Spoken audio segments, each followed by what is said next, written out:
If you're a Giants fan that was hoping that Shedeur Sanders or Cam Ward was going to fall to number 3 overall in the draft, you just got horrible news. We're going to break that down on today's show. And my question to start the show is this.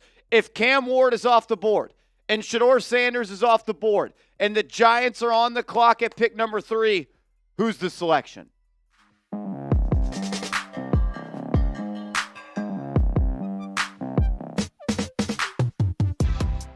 You're watching Giants Now by Chat Sports. I am your host, Marshall Green. Let's talk about the 2025 NFL Draft and how that looks right now as the Tennessee Titans are projected to go and pick Cam Ward number 1. He is the favorite in the class to go number 1.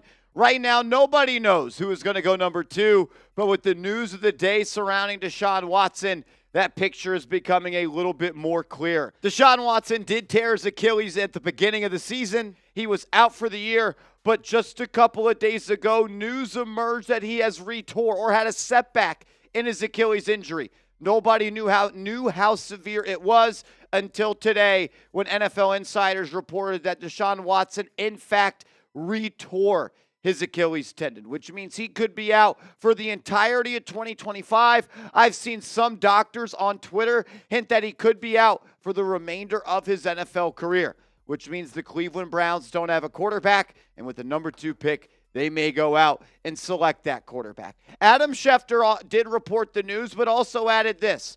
Doctors consider the recovery for Deshaun Watson from the latest surgery to repair the torn Achilles to be at least 7 months, potentially giving him a chance to return next season. I think that would be best case scenario. Look, I'm not a doctor. I'm not going to what's the word? Speculate. I had it right. I don't even know what I'm saying. Speculate on what the injury is, but it's not good. And it definitely opens up the idea of them drafting a quarterback in the first round. Maybe they do go quarterback. I had thought that they would continue to ride with Deshaun Watson, even if he had to miss 3-4 games in the 2025 season or what he was going to have to do. But with this injury happening, and now that he has retore that Achilles, I think that he is going to miss the entire 2025 season, and that makes the people in Cleveland feel a lot more comfortable going out and swinging for a quarterback like potentially Shedeur Sanders at number 2. And if Cam Ward goes 1 and Sanders goes 2, and you're on the clock, Joe Shane, at pick number 3, that is the worst-case scenario for this football team. You are in dire need of a quarterback. I'll take it a step further, though. That is worst-case scenario for Joe Shane and Brian Daboll. John Mara made it clear in his post-season presser. When the season wrapped up, he spoke to the media, said, our number 1 priority is to go out and get a quarterback. And I'll tell you this much. If you don't leave round 1 with a quarterback, what do you have to lean on if you have another bad season this year to say, continue to believe in us, John Mara? Your only hope really was that you drafted a young quarterback and he played really well. And you may not have that opportunity now. This is why the win, the worthless win, versus the Indianapolis Colts in Week 17 was the worst thing that has ever happened to this franchise, and I still believe it. Because you could have had the number 1 pick. You could have controlled your own destiny, and you could have went into murky waters of this offseason with a much clearer vision and a much more very understandable path to travel down. Cam Ward right now is the favorite to go to number 1 overall to the Tennessee Titans. Mel Kiper has talked about it. Todd McShay has talked about it. And the odds makers out west, Las Vegas, they actually do have Cam Ward as the favorite, which means that the Browns are going to be on the clock with Shedeur Sanders on the board, having a major hole at that quarterback position. The question is, does Cleveland want Shedeur Sanders? I'm sure they do if they know they got to get a quarterback. But you also got to ask the question, does Shedeur Sanders want Cleveland? And does Deion Sanders want Shedeur Sanders to go play in Cleveland?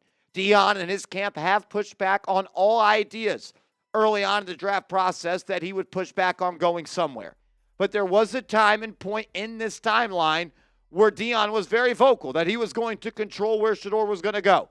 And the question now becomes, will he let his son go play for the Cleveland Browns?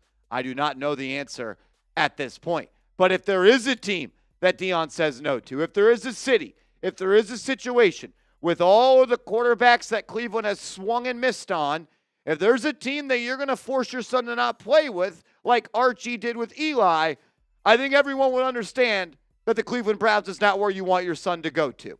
Does that happen? I do not know, but the Giants may be entering a situation where they got to pick number 3 overall, and the top 2 quarterbacks are not there. We're going to break all that down here on the channel all off season long, so make sure you are subscribed. Hit that big red sub button. Make sure you're locked in and have your notifications turned on. You're going to get free informative videos every day on Big Blue, all off season long, and we'll be live for every minute of the 2025 NFL Draft. Coming up next, we're going to go through the doomsday scenario where Ward and Sanders are both off the board and the Giants are on the clock. 5 players they can pick with that selection coming up in a second. First, though, I got to give a major shout-out to our proud sponsor, Game Time. The NFL playoffs are here, and the place where you're going to get the best seats for the lowest prices guaranteed for the NFL playoffs is Game Time. So download the app, create an account, use that promo code CHATSPORTS, and you're going to get $20 off your first purchase where terms do apply. Game Time guarantees you get the best seat for the lowest price guaranteed. And you are also going to get alerted from the app with last-minute tickets and flash deals. They're going to let you know when tickets are going for the best prices. Also, the app is super awesome where it's easy and user-friendly. You get views from inside the seat. The interface, it's awesome. It's very easy to understand. You click the button of all-in pricing. You click the button of Game Time picks. You're not going to pay any hidden fees when you get to checkout.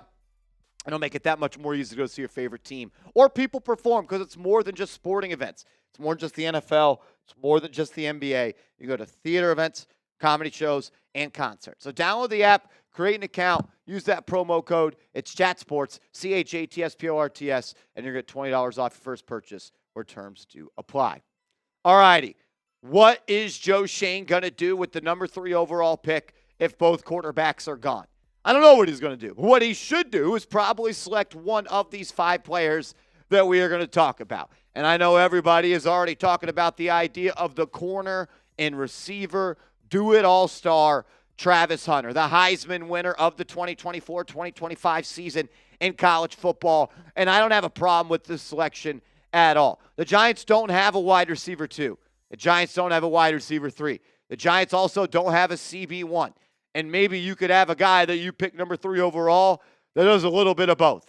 That gives you a check mark at that CB1 position while also giving you 15 to 20 snaps a game at that wide receiver position and contributes there. Not saying he's going to be able to do both. Maybe he does full time. I don't think that's best for his long-term development and his long-term NFL career, but this is someone that could give you some serious playmaking ability on both sides of the ball. And if you want to just stick him to one side of the ball, I think he's going to be great at that one. Maybe you go for the best pass rusher in the NFL draft, Abdul Carter. He has continued to see his draft stock rise and rise and rise, and for good reasons. He looks like Micah Parsons. He played for the school Micah Parsons played for, and he plays football like Micah Parsons. This is one of the most athletic edge rushers I think we've seen in a couple of years come out of the NFL draft. He's someone that is just learning the position. His first year playing that edge spot. The Giants do have Kayvon Thibodeau. They do have Brian Burns. But Kayvon Thibodeau is entering his 4th year in the NFL. The Giants have to make a decision on his 5th-year option. And what my main goal with this pick is, if you enter this situation, take the best football player available. And if it's Abdul Carter, even though you already got Kayvon Thibodeau, you do it because this guy could be special.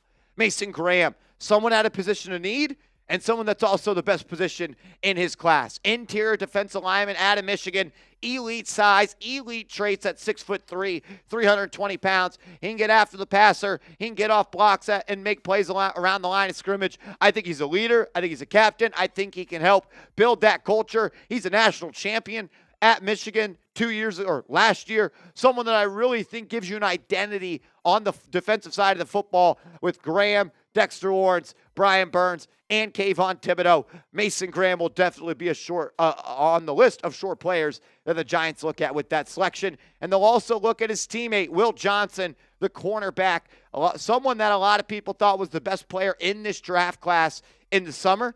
Didn't play all that much. Only 14 tackles, 2 interceptions, had some injuries pop up. I don't know if it was I'm hurt, but I'm also already projected to go top 5, so I'm not rushing to get back, or if I was just seriously hurt. I do not know, but his tape last year was awesome. His limited tape this year was good, not as good as last year, but this is someone that has every trait, every ability, and all of the measurables that you want at a legit corner. Somebody that no one's talking about is my guy Tet McMillan, the wide receiver out of Arizona at 6'5", 210 pounds. Someone that I don't think is at the top of the list when it comes to players the Giants would pick in this situation, but he might be the best player available because he might be the best receiver in this class. And at 6'5", 210, if you have a Drake London type of player, which I compare McMillan to Drake London, and you got Malik Neighbors, that would be a really nice duo for the long term. And maybe it's next year you get that quarterback that they could end up throwing with. I would also listen to trade down offers as well in this situation. Always should keep your ear to the streets on those, especially when the top need and the top players at that position of need go off the board like the Giants may be this year. You should listen to trade down offers. There's a good player you could get. Who do you think it should be? If Ward and Sanders are gone, who is the pick at number 3 overall? Sound off for me and make sure you are following me on social media, Twitter, Instagram, at @MarshallGreen_. Hit me up, and let's go Giants.